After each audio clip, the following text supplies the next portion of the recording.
Salut à tous les fans des peaux vertes, aujourd'hui on plonge dans les nouveautés lore sur les Aurochs dans leur livre de bataille de la V4 d'AOS.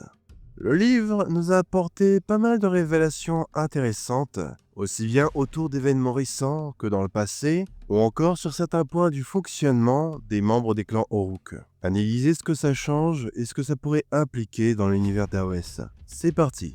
Déjà, on a une sorte de légende orale transmise parmi les clans Aurochs qui parle de l'origine des Hobgroth.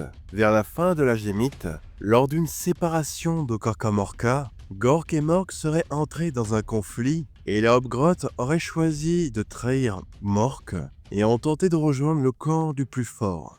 Ils auraient alors approché Gork en lui proposant de prendre son parti moyennant finance. Cette proposition a fortement déplu à Gork qui, dégoûté par leur lâcheté, leur a retiré leur teinte verte. Une histoire des Aurochs qui est là pour expliquer pourquoi les Hobgroth sont différents d'eux. Et elle aura aussi attiré une certaine hostilité envers eux. C'est une histoire amusante, mais comme bien souvent, les légendes de la destruction sont à prendre avec des pincettes. Bien souvent, ce sont des croyances qu'ils ont inventées pour simplifier et expliquer ce qui les entoure. Même si il va arriver quelquefois que le simple fait d'y croire finit par les rendre presque réels. Un exemple tout simple, les Aurochs ont cru que Kragnos était un dieu et il a fini par en devenir un. Mais dans le cas de l'origine de la différence des Hobgroth, je pense très clairement que ça aura un lien avec les Doardins du Chaos, comme ça avait un lien avec les Nains du Chaos dans l'Ancien Monde. Et ce serait d'ailleurs assez logique par rapport à la proximité et aux relations commerciales qu'ils entretiennent entre eux. D'ailleurs, en parlant des Doardins du Chaos, on a aussi d'autres informations à leur sujet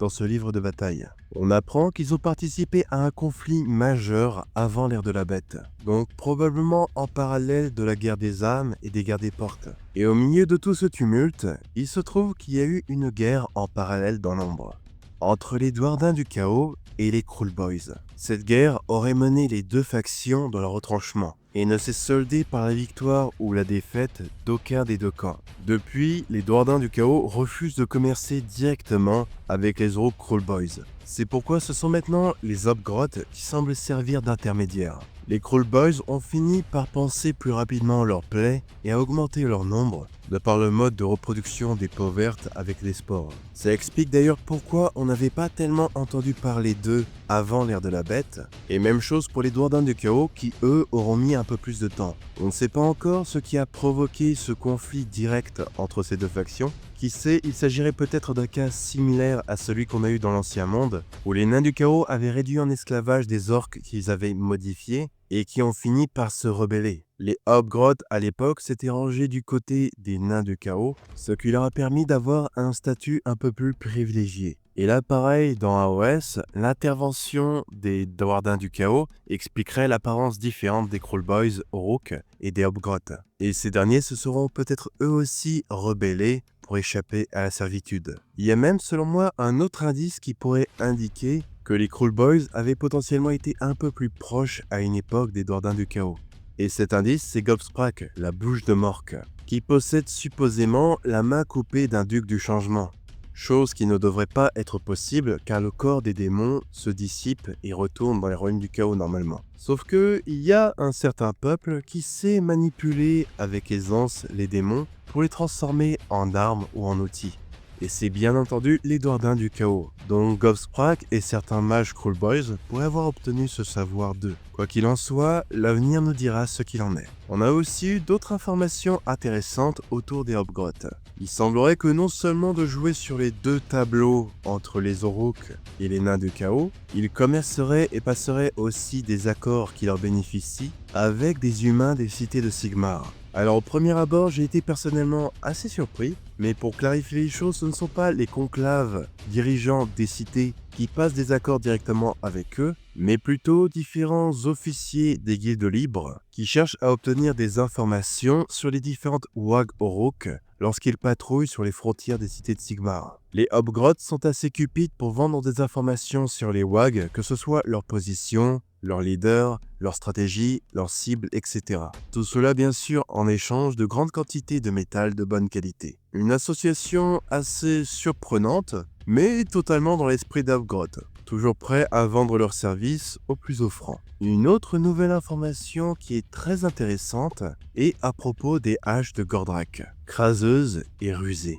On apprend que ces deux armes faisaient partie anciennement d'une seule et même arme, qui s'appelle la World Choppa, ou le Choppa Monde. Une arme qui a été façonnée avec de l'acier volé au trône du dieu roi, que Gorka Morka a d'ailleurs volé lui-même lors d'une réunion du Panthéon de l'Ordre à Azir.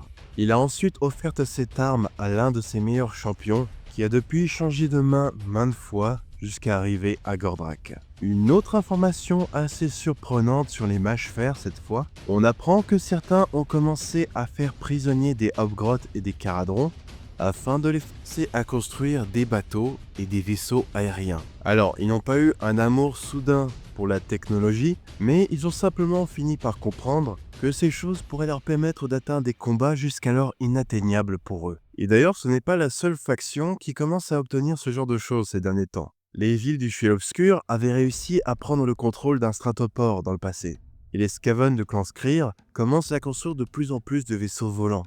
Donc je commence à me demander si dans le futur, on va pas avoir un jeu de bataille navale à la Man of War. Je trouve que ce serait assez fun. Point intéressant suivant, on a plus de mentions sur le dieu animal Shatatosk, le géniteur des Grunta et Mogrunta, une divinité similaire par exemple à Vulcatrix ou Nagendra, qui sont en quelque sorte les primogéniteurs des salamandres et des serpents. Shatatosk aurait été un sanglier titanesque, blanc comme la neige, dont l'une des défenses serait brisée, et que Gorka Morka aurait chevauché brièvement lui-même dans les légendes. Ce qui montre bien que les Uruk essaient toujours de mimiquer leurs dieux, notamment en chevauchant des Grunta. Autre nouveauté intéressante maintenant sur Zogrok en Vilsmasha, le fameux forgeron mâche-fer qui est reconnaissable avec son marteau et son squig enclume.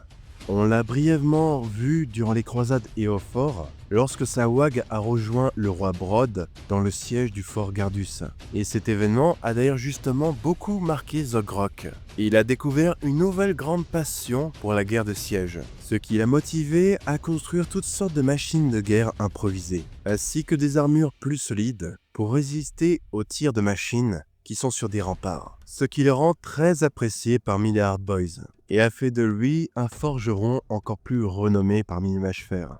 D'ailleurs, c'est assez amusant de voir qu'un marteau et une enclume sont techniquement la technologie la plus avancée qui a été adoptée par les mâches-fer, car la méthode principale pour forger des armes et des armures chez eux était de frapper des morceaux de métal à main nue à froid afin de les presser entre eux.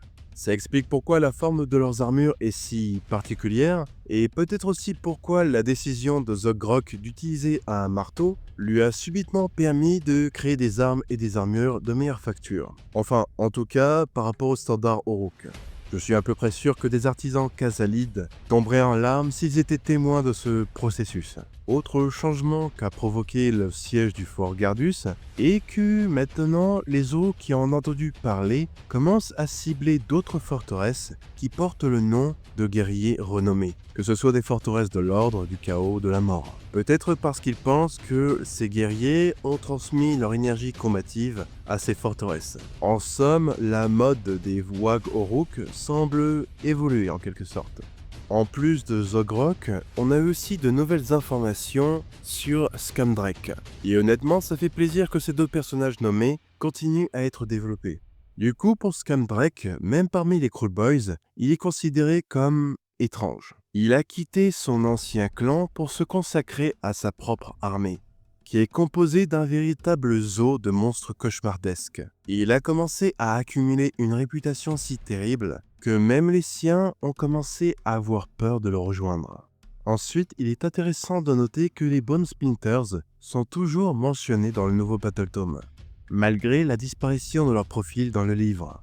Pour rappel, on ne sait toujours pas pourquoi exactement, mais la plupart des Bone Splitters ont commencé à affluer vers les confins des royaumes, là où la magie est la plus instable et la plus dangereuse. Le mystère semble toujours planer dans le livre, mais ça laisse une porte ouverte qui laisse penser qu'on pourrait voir les Bone Splitters revenir dans le futur, sous une forme peut-être différente. Point suivant, depuis la disparition de Kragnos, des rumeurs ont commencé à se propager parmi les forces de la destruction. Il semble être maintenant considéré comme mort pour eux. Ce qui est assez amusant puisque nous, en tant que lecteurs, on sait qu'il a été réenfermé par l'alliance du seigneur Croak, ses séraphons, ainsi que Condis et Karazai. Cela dit, il semblerait que cette prison est différente de sa précédente. Celle où il a été enfermé durant l'âge des mythes était très puissante et aurait pu le contenir bien plus longtemps s'il n'avait pas été revigoré par le rituel de la vie d'Alariel. Cependant, cette fois-ci, la prison actuelle semble être plus temporaire. Il s'agit plus d'une prison mentale où Kragnos semble être emprisonné dans des combats perpétuels, ce qui laisse penser qu'il pourrait réussir à la quitter dans un futur proche s'il parvient à atteindre une plus grande discipline de lui-même. Et je pense que c'est peut-être même là l'intention qu'avait Croak avec cette prison. Car depuis son éveil, Kragnos avait été engagé dans une frénésie perpétuelle. Donc le forcer à commencer à réfléchir, associé à un potentiel retour de son peuple, les Drogrook, qui nous a été teasé dans les croisades Éophor, ou des indices de la survie de ce peuple a été découvert à Giran, cela pourrait mener à un Kragnos plus tempéré et qui pourrait peut-être faire pencher la balance contre le chaos dans le futur, ce qui pourrait être un move d'échec en 4ème dimension que seul un slan comme Croak pourrait entrevoir. Mais bon là bien sûr ce n'est qu'une théorie personnelle. Voilà donc pour les nouveautés que j'ai trouvées intéressantes dans le livre de bataille des Orruk. Comme d'habitude, j'envisage de faire une vidéo sur les pensées des Orruk, comme je l'ai fait avec différentes factions. Donc si c'est quelque chose qui vous intéresse vraiment, n'hésitez pas à me le dire. Et comme d'habitude, si ça vous a plu, n'hésitez pas à mettre un petit like, un petit commentaire et la petite cloche. Et si jamais vous voulez soutenir la chaîne, n'hésitez pas à la rejoindre en tant que membre ou tipeur. Ça soutient énormément la chaîne et je remercie infiniment tous ceux qui le font. Il y a aussi un lien partenaire en description où vous pouvez obtenir toutes sortes de produits jusqu'à moins 20% autour du wargame, de jeux de cartes ou de jeux de plateau. Merci d'avoir écouté la vidéo jusqu'au bout et à la prochaine.